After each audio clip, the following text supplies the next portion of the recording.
Wir kommen zu der neuen Serie, starten in die neue Predigt. Sie heißt 4 Blickwinkel und es geht um die Evangelien. Es geht um die ersten 4 Bücher im Neuen Testament von unserer Bibel. Die Evangelien, die irgendwie gleich sind, aber irgendwie doch auch so unterschiedlich. So unterschiedliche Sachen drinstehen. Und wo es manchmal vielleicht schwierig ist, wieso sind die unterschiedlich und so weiter. Und vielleicht hast du dich das auch schon gefragt. Oder ich werde häufig gefragt, ja, mit welchem Evangelium soll ich denn anfangen? Und das ist auch so eine schwierige Frage. Es erzählen ja alle von Jesus. Sollen wir einfach sagen, das erste, Matthäus, das ist das, was zuerst kommt. Aber dann kommt zuerst so der riesige Stammbaum und dann hängt alle gerade schon ab. Dann viel ist mir gesagt worden, lies Johannes-Evangelium. Und dann muss ich ehrlich gesagt auch sagen, die ersten paar Abschnitte, also gerade zum Beispiel nicht Christen, oder? Aber ich denke so, wenn die einen Nicht-Christ liest, der ist gerade schon mal, um was geht es da? Das sind manchmal so Fragen, die wir uns stellen. Und generell, oder, warum gibt es überhaupt 4 von diesen Evangelien? Und in welchen Bereichen sind sie denn gleich? Und wieso sind sie doch irgendwo unterschiedlich? Und so ein bisschen diesen Fragen möchten wir ein bisschen nachgehen und in dieser Serie beantworten. Aber noch viel mehr als das möchten wir eigentlich entdecken, inwiefern jedes einzelne von diesen Evangelien einen gewissen Schwerpunkt hat, wo der Schreiber von dem Evangelium beabsichtigt hat und drin hat und wo eine bestimmte Seite von Jesus ganz speziell beleuchtet. Wir sehen zum Beispiel bei Matthäus, und das Bild von den Evangelisten, das ist völlig fiktiv, weil niemand weiß mehr genau, wie die ausgesehen haben oder was die Bilder gemacht haben. Aber es verdeutlicht das so, die 4. Wir sehen bei Matthäus zum Beispiel Jesus als der versprochene König für sein Volk.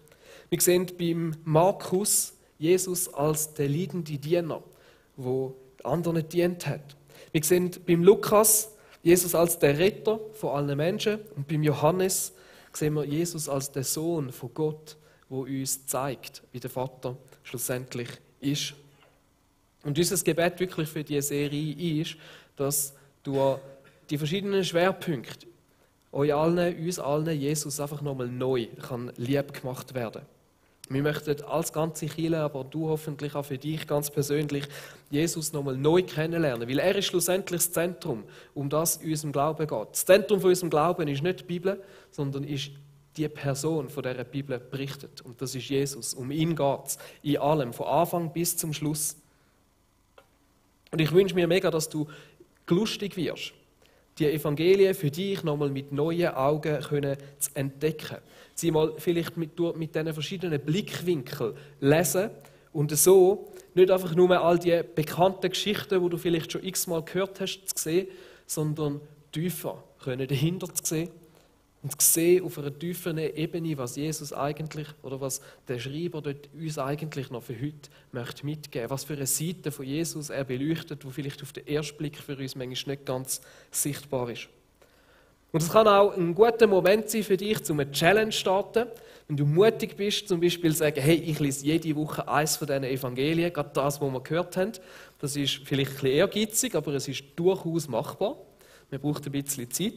Aber vielleicht kann der Challenge auch einfacher sein für dich, dass du einfach wie sagst, hey, ich nehme mir vor, mindestens ein paar von den Schlüsseltexten von der Predigt, die wir gehört haben, aus dem Evangelium zu lesen und das können besser verstehen. Oder vielleicht sagst du einfach, hey, ich nehme eins von diesen Evangelien und lese das in dieser Zeit durch. Aber einfach, um nochmal mehr von Jesus zu sehen. Wir fangen an mit so einem Einleitungsteil, wo es darum geht, was ist überhaupt das Evangelium? Evangelium heisst schlicht und einfach frohe Botschaft. Es ist gute Nachricht. Und das ist schon mal wichtig, weil es ist nicht eine Biografie. Wir haben manchmal das Gefühl, die Evangelien, das sind so Biografien von Jesus, wo sie das ganze Leben abbildet, aber das ist nie die Absicht von denen, die das Evangelium geschrieben haben. In allen Evangelien, das, was im Zentrum steht, ist der Tod und die Auferstehung von Jesus Christus. Die anderen Sachen sind auch wichtig und ja, teilweise ist es mehr oder weniger das ganze Leben abbildet, aber nie mit dem Anspruch, so, ich tue jetzt das alles schön chronologisch wie bei einer Biografie auflisten, sondern es sind theologische Werke, sagt man dem. Sie möchten uns etwas Bestimmtes über Jesus sagen. Sie möchten uns ein Bild zeigen, wer Jesus ist. Und das Evangelium ist auch nicht unbedingt ein christlicher Begriff, sondern es ist ein Begriff, der damals schon bekannt war. Wenn nämlich ein neuer Kaiser geboren worden ist und den Thron bestiegen hat, oder also geboren worden ist oder den Thron bestiegen hat, weil beides zusammen ist vielleicht noch ein bisschen früh gewesen, dann ist die Nachricht davon als Evangelium verkündet worden. So ist zum Beispiel, hat man eine Inschrift gefunden vom Augustus, das ist der Kaiser, der in Rom geherrscht hat, in der Zeit, wo Jesus geboren worden ist die Nachricht, dass der geboren worden ist, als Evangelium verkündet worden und er ist als ein Erlöser gepriesen worden. Und sie haben dort geschrieben, eine neue Zeitrechnung fängt an mit ihm. Die hat nicht so weit angehebt wie die von Jesus, aber ihr seht, der Begriff, der ist bekannt gewesen für die Leute. Und wenn man vom Evangelium geredet hat, dann hat das damals schon eine politische Bedeutung gehabt. Es hat ganz klar gesagt, hey, das Evangelium, das wahre Evangelium ist nicht das vom römischen Kaiser, sondern das wahre Evangelium ist das von Jesus Christus. Nicht der Augustus oder welcher römische Kaiser auch immer ist der göttliche Erlöser, sondern Jesus Christus. Das ist der göttliche Erlöser. Und das Coole ist, wir haben 4 von diesen Berichten, oder, die uns von Jesus erzählen. So 4 kann man sagen Blickwinkel, aber es geht um den gleichen Jesus. Und das ist unglaublich wertvoll, weil es eben viel mehr als das ein einzelner Bericht könnte, verschiedene Aspekte und verschiedene Facetten von Jesus beleuchtet für uns, wo wir heute etwas davon lernen können und die auch für uns heute noch aktuell sind. Jesus hat sein Leben nicht selber aufgeschrieben, das ist wahrscheinlich den meisten klar, sondern ungefähr 30 Jahre nachdem er gelebt worden ist, hat man angefangen, all das, was man vorher nur mündlich überliefert hat von ihm, in schriftliche Form zu fassen, damit es ja nicht verloren geht. Und wenn wir die 4 Evangelien anschauen, ich weiß nicht, wer hat schon mal so ein bisschen durchgeblättert durch die 4 Evangelien? Die meisten. Dann stellen wir schnell fest, dass 3 gleicher sind als das andere. Nämlich der Matthäus, der Lukas und der Markus, die sind sich irgendwo sehr ähnlich und der Johannes, der ist komplett anders aufgebaut. Das ist nochmal ganz eine andere Sache. Und die ersten 3 Evangelien, die nennt man auch die Synoptiker. Und das ist so ein latinisches oder griechisches Wort, das eigentlich heißt die Zusammenschauenden. Also sie haben zusammen wie eine ähnliche Sicht vertreten und Jesus so dargestellt. Und sie stimmen effektiv in vielen Bereichen recht überein. Im Aufbau zum Beispiel, vielfach in der Reihenfolge und dann bis teilweise in Wortlaut und Stil hinein. Also sie sind teilweise, kann man sogar sagen, bis hin zu den einzelnen Satzstellungen fast gleich, dass zum Beispiel in dieser Geschichte, wo es da die eine Person durch das Dach runtergelassen haben, in einem Satz, wo Jesus geredet hat, in der direkten Rede, so einen Einschub gibt, wie zum Beispiel Komma sagte Jesus und dann geht das weiter, wo er geredet hat und du merkst, hey, das kann fast nicht ein Zufall sein, dass die das all genau gleich dort den Einschub machen. Das hat nichts mehr mit dem Inhalt zu tun, sondern das ist einfach gleich. Und man kann sich natürlich fragen, wie ist denn das dazu gekommen? Haben denn die einfach voneinander abgeschrieben? Und so ist es schon nicht gewesen. Für das sind sie zu unterschiedlich. Und ich möchte kurz mit euch im Schnellzugtempo so Theorie durchnehmen, wie man sich das erklärt, wie die Evangelien entstanden sind und wo dann eben auch Sinn macht, dass die teilweise so ähnlich sind. Als erstes hat Matthäus sein Evangelium geschrieben. Er war einer der Jünger, also einer, der wirklich mit dabei war, und hat sein Evangelium auf Hebräisch geschrieben. Das war das allererste, was es gegeben hat. Das zweite war das von Markus. Und seine Idee, als er das Evangelium geschrieben hat, war eigentlich die Predigten, die Petrus in Rom hatte, die in schriftlicher Form wiederzugeben.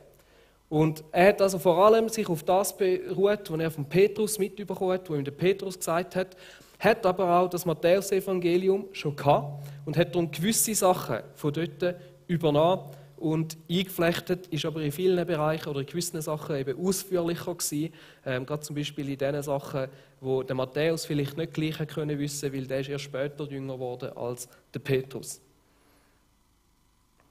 Es war in Rom gewesen. Er hat sein Evangelium auf Griechisch geschrieben, anders als der Matthäus. Er hat beide Sprachen können. Etwa gleichzeitig wie der Markus war auch der Lukas in Rom und hat an seinem Evangelium und auch an der Apostelgeschichte geschafft. Und die zwei sind ein bisschen Kollegen gewesen. Und wahrscheinlich hat der Lukas mit dem Markus ab und zu über die Sachen geredet, hat gewisse Sachen von ihm auch übernommen, reingenommen. Er hat auch gewisse Sachen von Matthäus reingenommen, aber nicht, indem er es abgeschrieben hat, weil der hat kein Hebräisch können, der Lukas, sondern er hat teilweise das übersetzt, was er oder nicht übersetzt, aufgeschrieben, was er beim Paulus gehört hat. Der Paulus auf seiner Reise, der hat häufig aus dem Matthäus-Evangelium vorgelesen, der hat beide Sprachen können und wenn er zu griechisch sprechenden Leuten geredet hat, dann hat er das auf Hebräisch gelesen und es direkt auf Griechisch übersetzt. Und da hat sich wahrscheinlich der Lukas Notizen gemacht und gewisse Sachen reingenommen und er war sehr gründlicher, hat selber noch recherchiert und hat noch Sachen reingenommen, die anderen beide gar nicht drin hatten. Das Johannesevangelium ist in dem Sinne außerhalb, das sehen wir nicht auf dieser Grafik, sondern das ist für sich entstanden. Später, das sehen wir jetzt auch nicht auf dieser Grafik, hat man dann eigentlich das Matthäusevangelium auch noch auf Griechisch übersetzt. Und das ist eigentlich auch der Text, den wir heute haben. Also der Original Hebräisch, den hat man nicht mehr gefunden. Vielleicht findet man irgendwann mal noch. Aber der, den wir heute haben, ist die griechische Übersetzung vom Matthäusevangelium. Also so kann man sich das ungefähr erklären, dass gewisse Teile in diesen Evangelien gleich sind und sehr ähnlich sind und trotzdem jedes Evangelium unterschiedlich ist und auch jedes Evangelium Teile drin hat, die in den anderen nicht drin sind. Also zum Beispiel an den Matthäus, der hat vor allem an Juden geschrieben. Und darum hat der Markus, der ein anderes Publikum hatte, gewisse Sachen, die vor allem nur für die Juden verständlich waren, natürlich nicht übernommen, weil er gesagt hat, das interessiert die schlussendlich nicht. Und wir schauen heute das Matthäus-Evangelium ein bisschen genauer an. Ihr könnt das wieder in den Hinterkopf irgendwo verschieben, weil das ist nicht so relevant für heute. Ich habe mehr gedacht, für die das interessiert, ist das vielleicht noch eine spannende Sache. Also der Matthäus war einer von diesen 12 Jüngern. Neben dem Johannes ist er der einzige von diesen 12 Jüngern, der das Evangelium geschrieben hat. Er war Zöllner und hat deshalb lesen und schreiben können. Wir sehen beim Markus und beim Lukas, dort wird er auch als Jünger erwähnt und dort sagen sie ihm aber Levi. Wahrscheinlich hat er irgendwie 2 Namen gehabt, so wie der Petrus ja auch. Wird wahrscheinlich so eine ähnliche Situation gewesen sein. Und wie ich es vorher gesagt habe, sein Ziel war eigentlich, sein Evangelium hat er speziell an seine jüdischen Landsleute geschrieben. Das merkt man zum einen natürlich an der Sprache, er hat es in Hebräisch verfasst, und zum anderen, dass er viele jüdische Brüche, die drinnen vorkommen, nicht erklärt, nicht groß darauf eingeht, sondern einfach voraussetzt, dass die Person, die das liest, das versteht und weiß, um was es dort geht. Und das andere, was das natürlich ganz klar zeigt, ist der spezielle Blickwinkel von Matthäus, den wir heute anschauen möchten. Und der ist, und das kommt mega deutlich raus aus dem Evangelium, dass Jesus der versprochene und von Gott gesendete Messias für das Volk Israel ist. Das war sein Hauptfokus. Ihm ist es darum gegangen, seine jüdischen Landsleute davon zu überzeugen, hey, Jesus, das ist im Fall wirklich der Messias gewesen. Das ist der, wo wir so lange darauf gewartet haben. Das ist der gewesen, wo Gott versprochen hat. Das ist der König, wo er gesagt hat, soll ich kommen. Es gibt in keinem anderen Evangelium so viele Bezüge zum Alten Testament wie bei Matthäus, es sind über 60. Und immer wieder sagt er, hey, das ist passiert, damit das und das aus dem Alten Testament erfüllt wird. Damit der hinterste und letzte Jude checkt, sagt, hey, das muss wirklich Jesus sein. Also er macht es deutlich, dass Jesus der aus dem Alten Testament versprochene, von Gott gesendete Messias und König für sein Volk ist, aber auch darüber aus, dass er der Erlöser ist von dem Volk.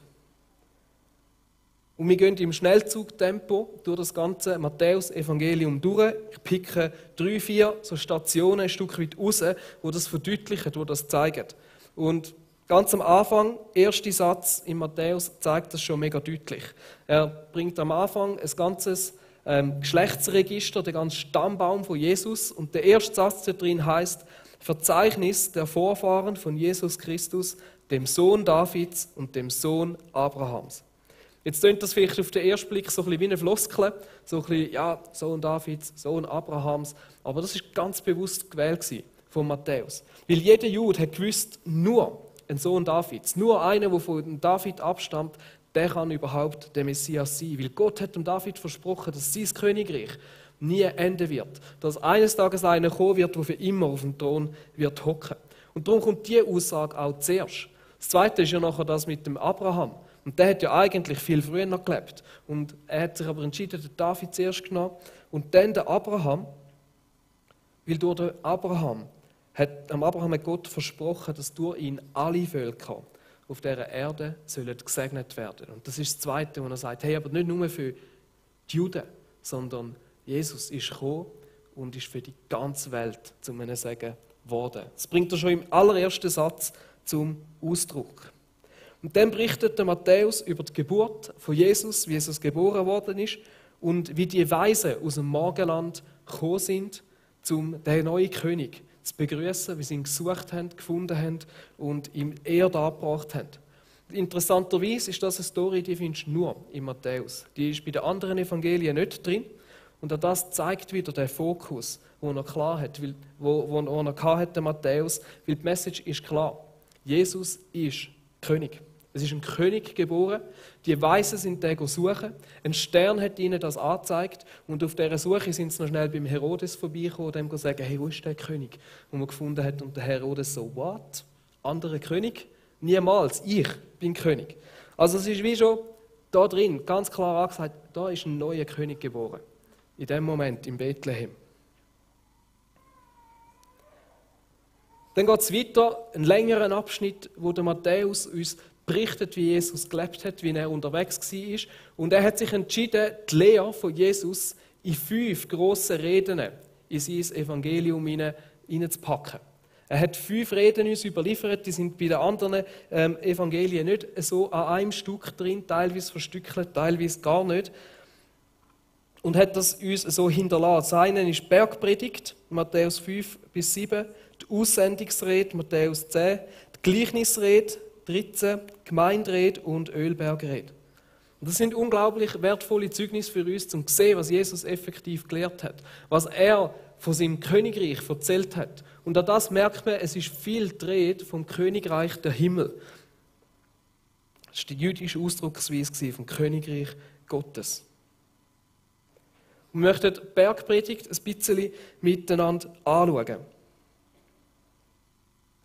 Die Bergpredigt war so quasi die Regierungserklärung von Jesus. Da hat Jesus sein Regierungsprogramm offenbart.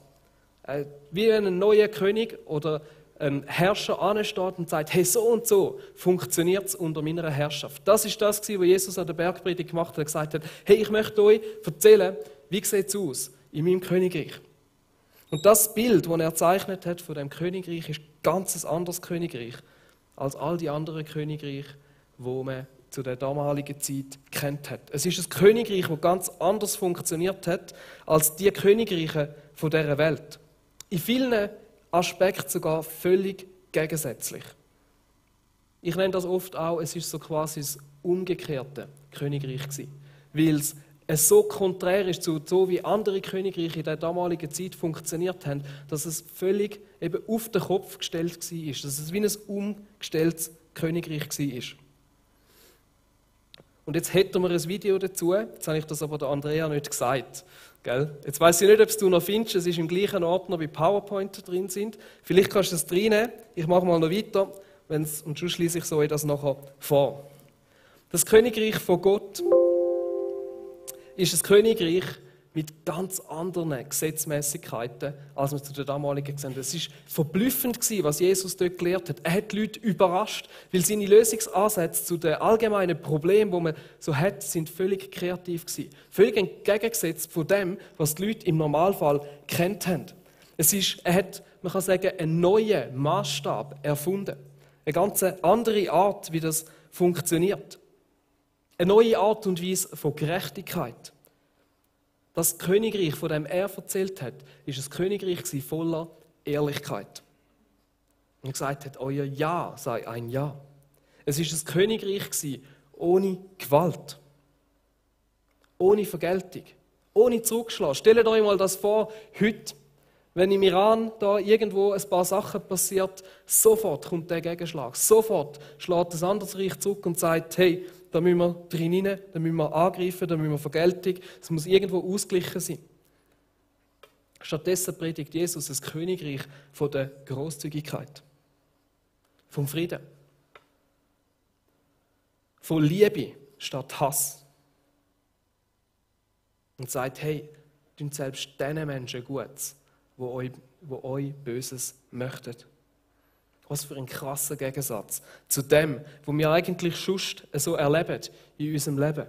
Ich weiss nicht, wie es bei mir manchmal ist, oder so. Wenn nur etwas Kleines passiert und ich mich ungerecht behandelt fühle, und da steigt eine Wut auf in meinem Bauch und ich würde gerne alles dafür tun, um dieser Person das zurückzahlen, dass mit gleicher Münze, damit es genau gleich, dass wieder alles fair und ausgeglichen ist und ich kann sagen, das, was du mir angetan hast, das hast du selber auch erlebt. Jetzt die Frage, klappt das mit dem Video? Es ist im gleichen Ordner, wo das mit dem Lumo. Gut, dann kommt es. Sehr gut. Schauen wir uns das mal schnell an, wie das war. Ihr wisst auch, dass unseren Vorfahren gesagt wurde, du sollst keinen Eid brechen und alles halten, was du dem Herrn geschworen hast. Doch ich sage euch, schwört überhaupt nicht. Schwört weder beim Himmel, denn er ist Gottes Thron, noch bei der Erde, denn sie ist der Schemel, auf dem seine Füße ruhen, noch bei Jerusalem, denn sie ist die Stadt Gottes, des großen Königs. Verbürge dich auch nicht mit deinem Kopf für etwas, denn du kannst ja nicht einmal ein einziges Haar darauf weiß oder schwarz werden lassen. Sag einfach Ja oder Nein. Alle anderen Beteuerungen zeigen nur, dass du dich vom Bösen bestimmen lässt.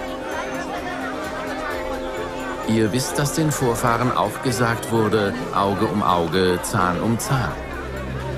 Doch ich sage euch, leistet keine Gegenwehr, wenn man euch Böses antut. Wenn jemand dir eine Ohrfeige gibt, dann halte die andere Wange auch noch hin. Wenn einer dich vor Gericht bringen will, um dein Hemd zu bekommen, so lass ihm auch noch den Mantel. Und wenn einer von dir verlangt, 1 Meile mit ihm zu gehen, dann geh 2 Meilen mit ihm. Gib jedem, der dich um etwas bittet, und weise den nicht ab, der etwas von dir leihen will.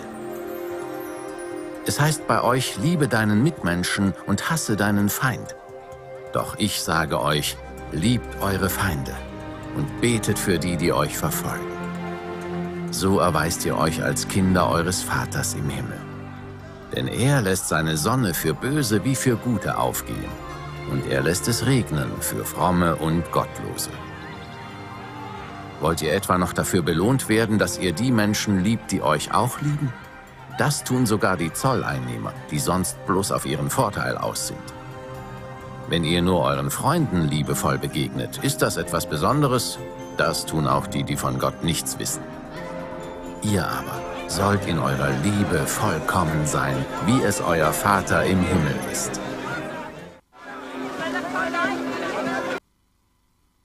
Hey, geben wir doch schnell einen Applaus der Technik. So spontan, so gut. Es war ein Ausschnitt, das nennt sich das Lumo-Projekt. Da haben sie den Originaltext aus der Bibel verfilmt an den Originalschauplätzen. Da kann man auf YouTube findet man die, kann man schauen, in dem Sinne kann man die Bibel hören und schauen. Gleichzeitig kann ich sehr empfehlen. Kann sich einmal lohnen, an einem Morgen so zum Beispiel die Bibel lesen, hören, schauen. Genau. Es sind starke Aussagen, die Jesus in dieser Bergpredigt macht. Und ich weiss auch, dass die oft in der Christenheit manchmal dazu benutzt worden sind, um uns Druck zu machen und zu sagen, hey, du musst im Fall die anderen Backen anheben. Und die enorm starken Aussagen, die Jesus da gemacht hat, als ein Maßstab für uns angestellt worden sind und sagen, Jesus möchte im Fall das von dir. Das ist im Fall so, wie wir funktionieren müssten. Und Jesus hat tatsächlich den Pharisäern so Aussagen gemacht, oder? Wo er ihnen gesagt hat, hey, wisst ihr was, wenn ihr das Gefühl habt, ihr hättet es im Griff, das wäre es im Fall eigentlich, wie es denkt ist. Aber Jesus ist nicht darum gegangen, in dieser Bergpredigt uns einen Druck zu machen und uns so quasi schlecht machen und zu sagen, hey, das und das habt ihr im Fall alles nicht im Griff, sondern ihm ist vielmehr darum gegangen, zu zeigen, wie sein Königreich funktioniert. Wenn er die Aussagen, die er in der Bergpredigt macht, die sagen viel mehr auch über ihn aus und wie er herrscht, wer Gott ist, wer Jesus ist. geht ihm darum zu zeigen, hey, so ein König bin ich. So funktioniert mein Königreich. Es geht darum, dass wir an der Bergpredigt da sehen können, wer er ist, wie er dich liebt, wie er mit dir möchte umgehen. Und Jesus hat genau so gelebt, wie er das in der Bergpredigt darstellt. All diese Sachen hat er eingehalten. Bei ihm hat es kein Auge um Auge gegeben. Keine Vergeltung, kein Zurückschlagen. Jesus ist grosszügig und gibt gern. Das sehen wir durch die ganze Bibel durch. Er macht sich zum Diener von allen anderen. Er liebt selbst diejenigen, die ihn hassen. Er verweigert sich an niemandem. Er hat niemandem gesagt, weißt du was, musst du im Fall selber schauen, ist mir egal. Sondern er ist für jeden da gewesen. Er hat sich niemandem entzogen. Er hat die Königreich Gottes Kultur gelebt. Er hat das aktiv vorgelebt, sein ganzes Leben lang. Und hey, er lebt die Kultur auch dir gegenüber. Das ist die Art und Weise, wie Gott mit dir umgeht. Wie er sich dir gegenüber möchte verhalten. Und er weiß ganz genau, dass das für uns aus unserer eigenen Kraft nicht möglich ist, um so zu leben. Aber wenn du ein Teil von seinem Königreich bist, dann sagt eben Jesus, weißt du was, ich komme und ich helfe dir, um so zu leben. Ich helfe dir, dass du immer mehr so kannst denken und leben und handeln und so kannst unterwegs sein, dort, wo du bist.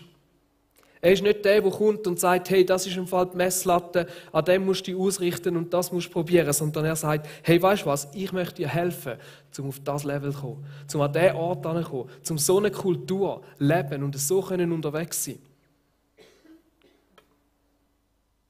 Und ich finde das so begeisternd, oder?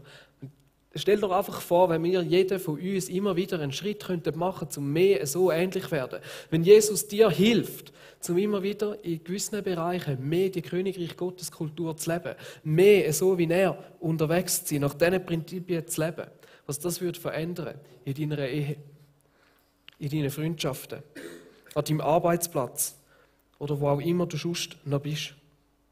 Du bist noch ein bisschen zu früh. Ein bisschen zu früh. Macht nichts. Was wäre das für einen anderen Ort, die Welt? Dann hat Jesus an ein paar Gleichnisse, der Matthäus an ein paar Gleichnisse darüber aufgeschrieben, wie das Königreich von Gott wächst. Wo man sehen, wie es funktioniert, wie das dort drinnen ist, nicht nur die in dem Sinne moralischen Maßstäbe, sondern wie Gott das Königreich sich vorstellt. Matthäus 13, 31 bis 32. Jesus erzählte ein weiteres Gleichnis. Mit Gottes himmlischem Reich ist es wie mit einem Senfkorn, das ein Mann auf sein Feld sät. Es ist zwar das kleinste von allen Samenkörnern, aber wenn es aufgeht und wächst, wird es größer als andere Sträucher. Ja, es wird zu einem Baum, auf den die Vögel fliegen, um in seinen Zweigen ihre Nester zu bauen. Und ich habe selber mal Senf angepflanzt. Ich denke, das ist eine coole Idee, meinen eigenen Senf zu machen. Das hat nicht ganz so funktioniert. Aber ich kann euch sagen, das ist wirklich eine Pflanze. Die Pflanze ist ein, gibst ein bisschen Wasser und dann schiesst die auf den Boden. Die Senfdinger, diese Pflänzchen, die sind sofort etwa 1 Meter hoch gewesen. Das Zeug kommt wie Unkraut. Und das Lustigerweise, nimmt Jesus diesen Vergleich. Und auch Sauerteig, wo er sagt, das ist auch so etwas, wo alles durchsäuert hat. Und er sagt, genau so ist das Reich Gottes. Es fängt klein an und wächst. Es ist vielleicht unbedeutend. Es ist vielleicht sogar etwas, wo im ersten Blick andere als Unkraut wahrnehmen. Aber wenn es auf den gesunden Boden fällt, dann wächst es, dann wird es gross und dann bringt es riesige Früchte. Und genau so ist das Reich Gottes auch in deinem Leben. Es fängt vielleicht klein an. Vielleicht unbedeutend. Vielleicht siehst du zuerst die Auswirkungen gar nicht in deinem eigenen Leben. Aber wenn der Boden in deinem Leben gut ist und der Samen auf den Boden fällt, dann fängt Gottes Reich an Form zu gewinnen in deinem Leben. Dann fängt die Pflanze an zu wachsen, dann wird es grösser und dann wird es immer mehr Raum einnehmen in deinem Leben und es wird eine starke Pflanze und du wirst jemanden durch das Königreich Gottes in die Welt heraustragen. Jetzt haben wir die Gleichnis gehabt, jetzt haben wir die Antrittsrede gehabt. Jetzt kommen wir zum Schluss von Matthäus. Weil jeder König, der muss schlussendlich irgendwo eingesetzt werden und seinen Platz auf dem Thron einnehmen. Die Juden haben genau gewusst, wie das passieren sollte. Das hat man gewusst aus dem Alten Testament. Und tatsächlich, Jesus ist in Jerusalem eingezogen als der gefeierte König auf einem Esel, wie das üblich war. Die Leute haben ihren Mantel am Boden gelegt und die haben sehr wahrscheinlich nur einen Mantel gehabt, damit Jesus nicht über den staubigen Boden laufen muss. Sie haben mit Palmwedel gewedelt, sie haben Hosanna gesungen und haben gedacht, jetzt kommt unser König, jetzt kommt er an die Macht. Und ein paar Tage später ist er verraten worden, ist er gekreuzigt worden, als Kreuz geschlagen worden. Und sie haben gedacht, was ist jetzt da los? Und dann denkt, okay, einmal mehr gemeint, er ist es, aber es ist ihn nicht. Und ich habe mich gefragt, wie erklärt jetzt der Matthäus diesen Juden, dass der Jesus eben trotzdem König ist, auch wenn er ans Kreuz geschlagen worden ist. Und vor allem, wie erklärt er ihnen, dass er nicht nur der sogenannte König der Juden ist, wie das auf seiner Inschrift gestanden ist, sondern dass er eigentlich Herrscher ist über die ganze Welt, auch die Römer, wo ja ihn eigentlich ans Kreuz geschlagen hat. Obwohl es so ausgesehen hat, als wäre er von den Römern besiegt worden. Und selbstverständlich, wir wissen die Verstehung, oder? Das ist der eine Aspekt. Aber trotzdem, was ist denn das vorher gewesen? Und jetzt ist es so, dass die Juden und natürlich auch die Römer damals, die haben genau gewusst, wie das abläuft, wenn ein neuer Herrscher an die Macht kommt, wenn ein neuer Cäsar gekrönt worden ist. Und ich möchte mit euch schnell anschauen, wie das abgelaufen ist, wenn ein Cäsar gekrönt worden ist. Der erste Ding war, dass sich die prätorianische Garde, das sind etwa 6000 Soldaten, versammelt haben im Prätorium und der werdende Cäsar sich dort mit ihnen getroffen hat, in ihre Mitte gekommen ist. Sie haben dann ihm ein purpures Gewand geholt und ihm umgehängt und sie haben ihm einen Olivenblätterkranz aus Gold auf den Kopf gesetzt. Bei Asterix und Obelix ist es, glaube ich, ein Lorbeerblattkranz, aber es war ein Olivenblattkranz. Und sie haben ihm ein Zepter für die Autorität gegeben über das Reich Rom. Die Soldaten haben den Cäsar nachher lautstark als Sieger gefeiert.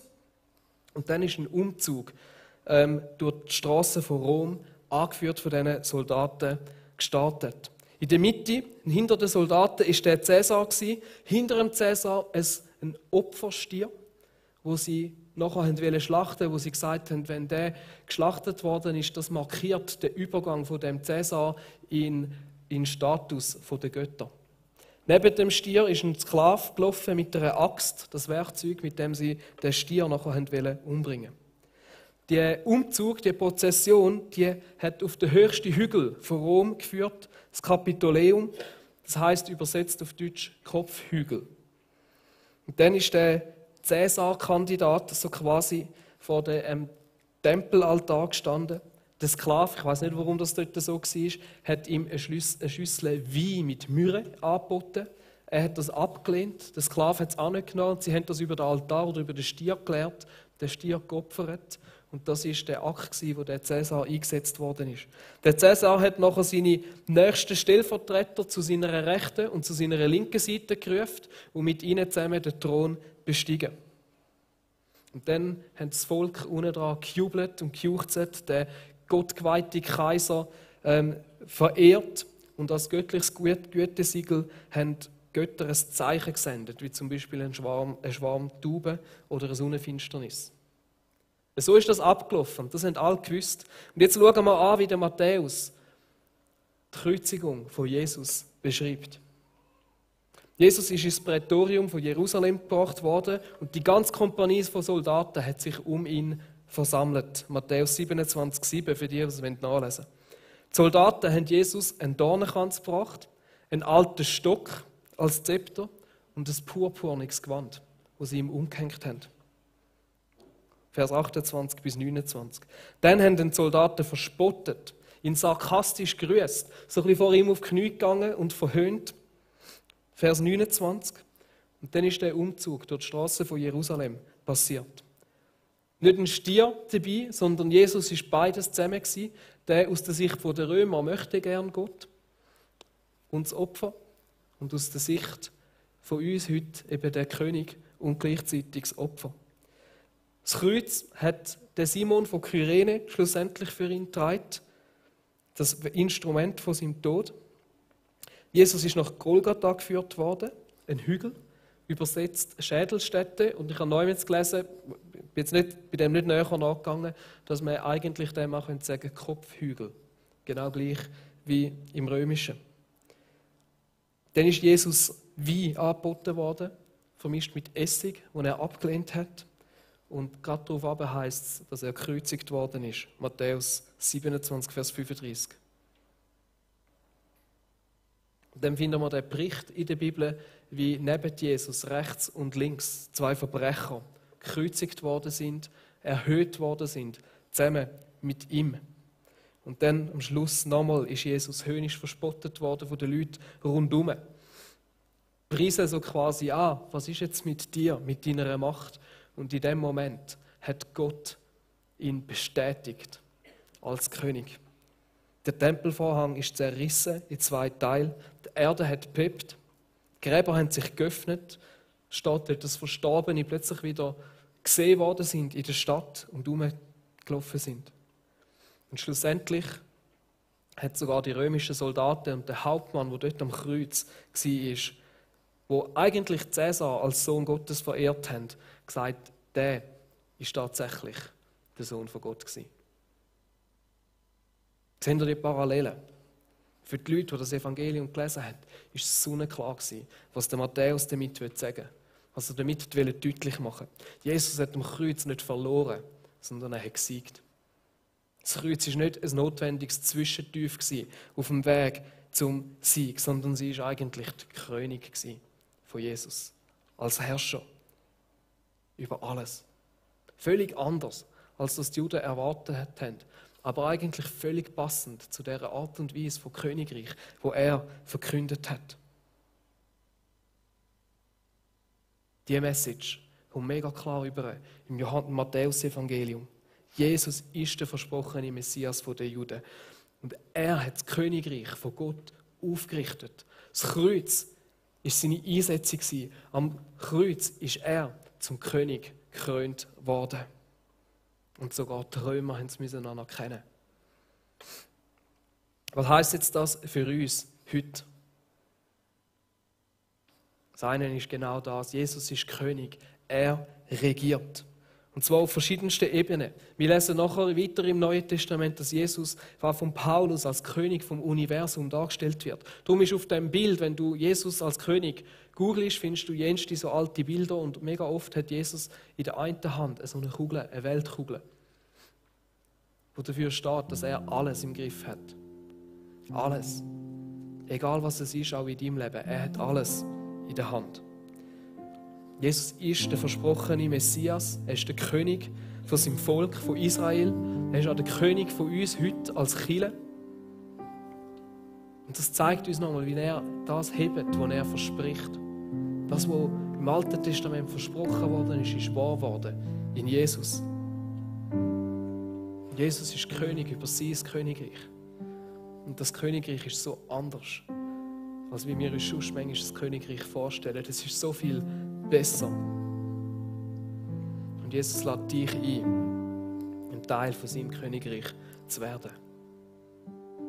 Und ich sehne mich nach dem, weil es so ein besseres Königreich ist.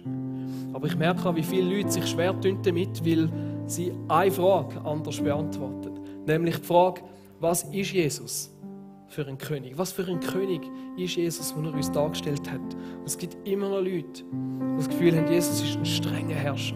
Und die Anforderungen, die er stellt, die sind unmöglich für uns zu erfüllen. Schauen wir nur schon die Bergpredigt an, wo das als einen Druck empfinden, die das Gefühl haben, Jesus kommt dort als einer, der sagt, hey, weißt du was, das und das und das musst du einhalten.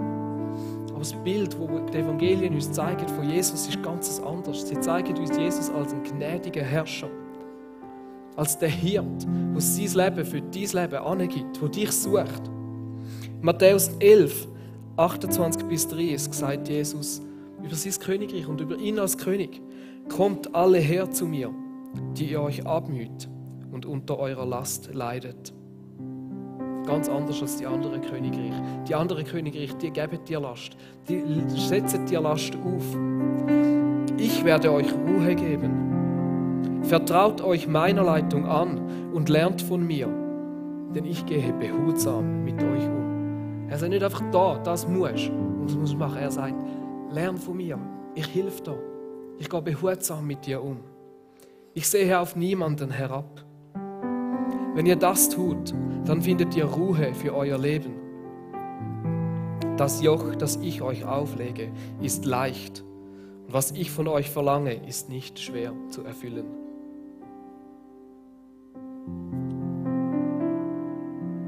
Die Frage, die Gott dir heute stellt, ist, darf er König von deinem Leben sein? Wer sitzt auf deinem Lebensthron? Die Geschichte zeigt uns eins: jemand hockt immer auf unserem Lebensthron. Etwas ist immer zuoberst auf unserem Thron. Manchmal sind es wir selber, manchmal sind es andere Sachen drumherum. Und Elias hat im Pfingstcamp so ein gutes Zitat gebracht. Ich lese es jetzt nicht vor, weil wir schon relativ weit sind mit der Zeit. Aber egal, was auf dem Thron hockt, wenn es nicht Jesus ist, es wird dich im Endeffekt versklaven, es frisst dich auf, es wird so fest an dir zehren, es wird dir zu einer Last, es wird dir zu einem Druck. Und das Königreich von Jesus ist anders. Wenn er dein König ist, sagt er, hey, mein Joch ist leicht und was ich von euch verlange, ist nicht schwierig. Und ich bin mit dir, ich gehe mit dir, ich bin mit dir in dem hinein unterwegs. Und ich frage dich heute, wer hockt auf deinem Thron, von deinem Leben, von deinem Herz? Jesus möchte der sein, der auf deinem Thron hockt. Und wir gehen jetzt nochmal in eine Zeit vom Worship, wo du das für dich nochmal neu vielleicht beantworten kannst. Vielleicht hast du noch nie Jesus, den König von deinem Herz, gemacht. Dann ist heute die Gelegenheit. Wir haben Leute da, die mega gerne mit dir beten. Wenn du Jesus möchtest sagen, Jesus, ich möchte, dass du König von meinem Herz bist, dann darfst du nachher dahinter gehen und es hat Leute, die gerne mit dir beten. Vielleicht bist du aber schon lange eigentlich mit Jesus unterwegs und merkst, aber der Platz in meinem Herz ist immer wieder besetzt durch etwas anderes. Entweder durch dich oder andere Sachen, die dir zu wichtig sind. Und dann ist vielleicht heute der Moment, um nochmal anzugehen und zu sagen, Jesus, ich möchte, dass du auf dem Thron hockst. Ich möchte mich deiner Leitung, deinem Königreich anvertrauen. Ich möchte ein Teil sein von dem. Ich möchte das erleben, wie du das Königreich dir vorstellst. Und ich möchte das auf dieser Erde leben und das sichtbar machen. Du bist herzlich eingeladen zu dem. Steht doch auf, ich möchte beten.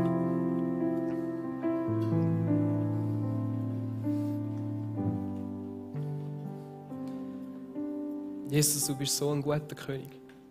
Und wenn uns das Matthäus-Evangelium etwas zeigt, und dass du König bist auf dieser Welt, und auch in der Offenbarung, sehen wir dich auf dem Thron. Du bist der, der regiert. Am Kreuz bist du zum König gemacht worden, bist du gekrönt worden. Anders, als sich das alle anderen vorgestellt haben. Und dein Reich ist anders. Es ist so viel besser.